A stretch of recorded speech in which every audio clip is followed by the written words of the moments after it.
Welcome to Turtle WoW News with Vrograg. I'm your news anchor orc, Vrograg Fishlayer, here to bring you all the server news for the week of November 28th, 2023. I am broadcasting today from the ruin-filled waters of the Bay of Storms in Ashara.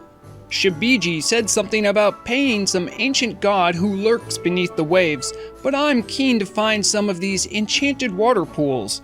Never enough time for fishing, but that's alright because we have the news. Today we'll be covering the results of the fashion show, doing a market update, showing a quick PSA about protecting yourself from scammers, and of course the changelog. So let's get to it. I'm the orc and here's the news. The top story involves yours truly in covering one of the biggest in-game events in recent history. The transmog competition known as Azeroth's Next Top Mog-el was a smashing success, with well over 100 people in attendance at the Golden Moon Guild base, an open-air stage. The afternoon was electric with some of the server's best, bold, and sometimes bizarre looks. The Mog-el to take home the grand prize was Beldrin with his well-crafted Dwarven machinist look, earning 938 gold, a sack of fashion coins, and a commemorative trophy fish caught by Azeroth's premier news orc. I realize making this the top story can seem a bit self-aggrandizing, but it certainly was a big event, earning Twitter shoutouts and a server announcement. My thanks to the Turtle team staff who helped facilitate so many people in one place, as well as all of those that donated and participated. Often I am asked what makes Turtle WoW special, and in many ways events like this are exactly what does that. Alone, I am just a verbose orc in a tuxedo. Only a community as strong as the one here can make events like this happen. I encourage anyone watching the broadcast to take a chance, organize events, get involved, and who knows, maybe you too will be on the news. Azeroth's Next Top Mog-el will return for Season 2, and if you missed the show, I'll link the VOD in the description of this video. I'll need more time to properly plan another T-Mog competition, or maybe try out other events too, so stay tuned.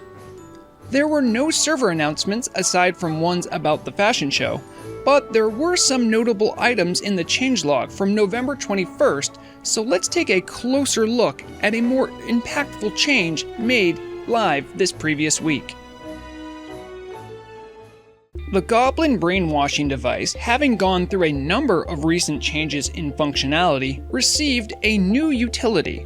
The level required to obtain it is now 30, down from 50.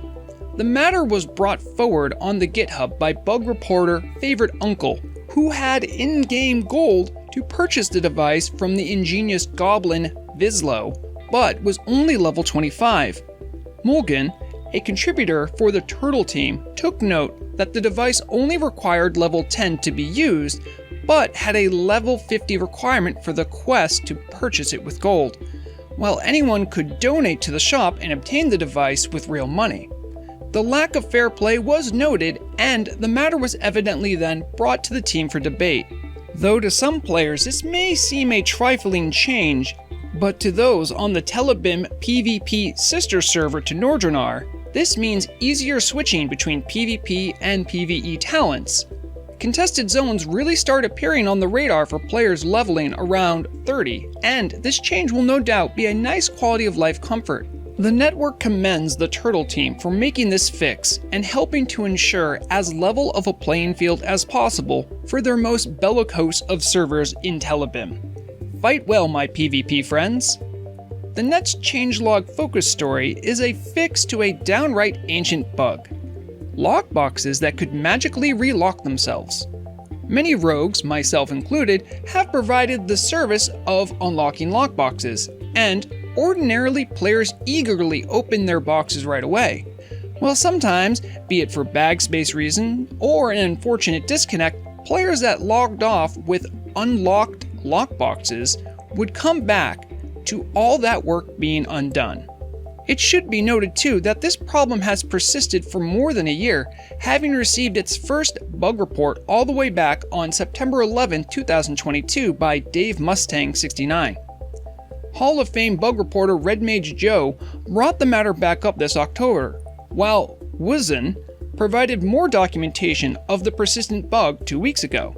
And at long last, the case of the mysterious relocking lockboxes was finally put to rest on November 21st. Though the rogues earning double commission might miss this particular glitch, I think the patrons of locksmiths in Azeroth are a bit more happy to have their tip be well spent. Remember to always tip your local locksmith, and never just open up trade with a rogue with a lockbox.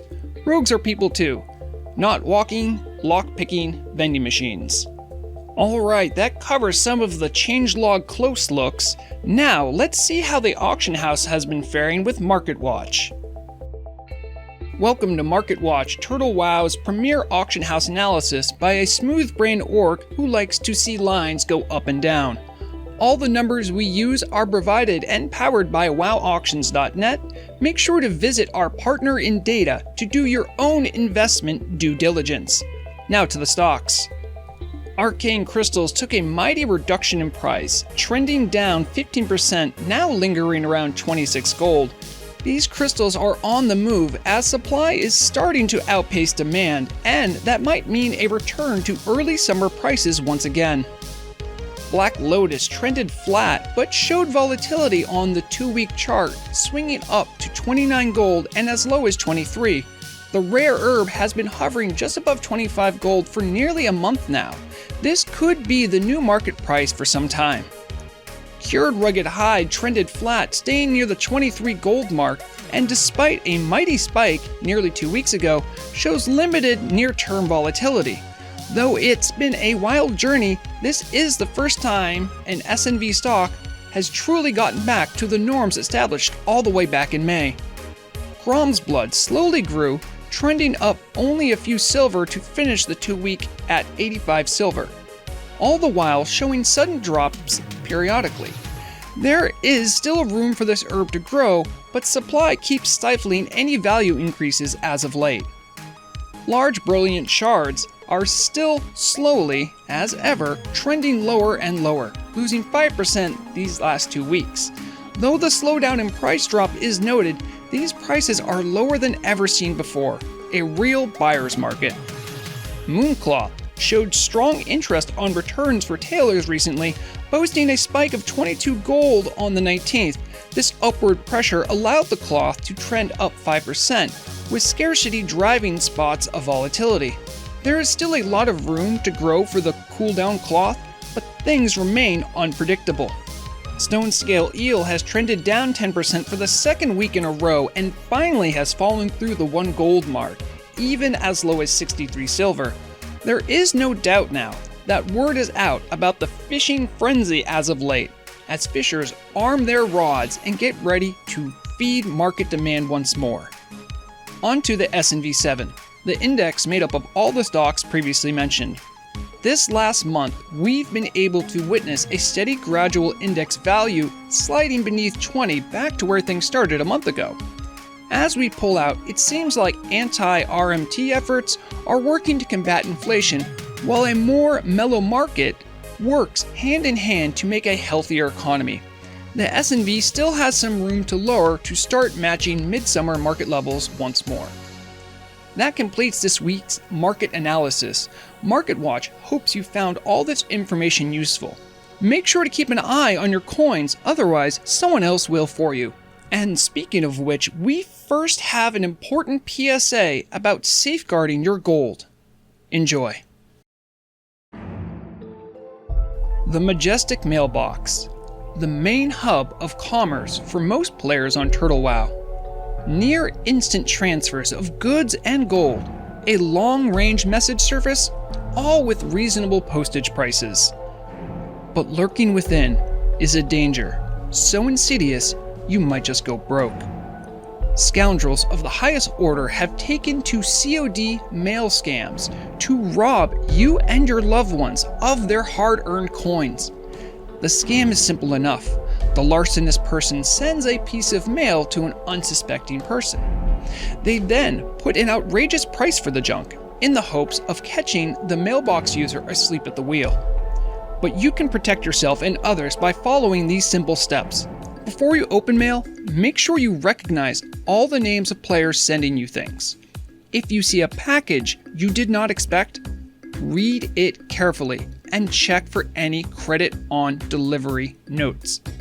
If you have a mailbox add-on, make doubly sure to check your mail before hitting that tempting all button. If you do happen to notice any suspicious COD mail sent to you, make sure to get a screenshot and report any unethical behavior to GMs, because not much can be done if you've already taken the COD by GMs. And finally, the next best thing you can do is spread awareness to in-game friends and associates. Together, we can kick these scammers to the curb. So, remain vigilant and, as difficult as it might be, read things before opening them. Thank you for your time. Let's get back to the news. Much like in the previous week, the changelog was not widely impactful. Most of the 20 or so notes made in the changelog were small in scope or just small bug fixes. Let's check out the changelog for November 22nd and do a rapid-fire changelog roundup. Players camping or logging out of Black Morass will now return to find themselves in front of the correct instance portal rather than the one unused instant portal in the Caverns of Time. Corrupted sand will now stack all the way up to 250. A fix was applied to the Zandalarian hero charm, where it was previously not using charges at all.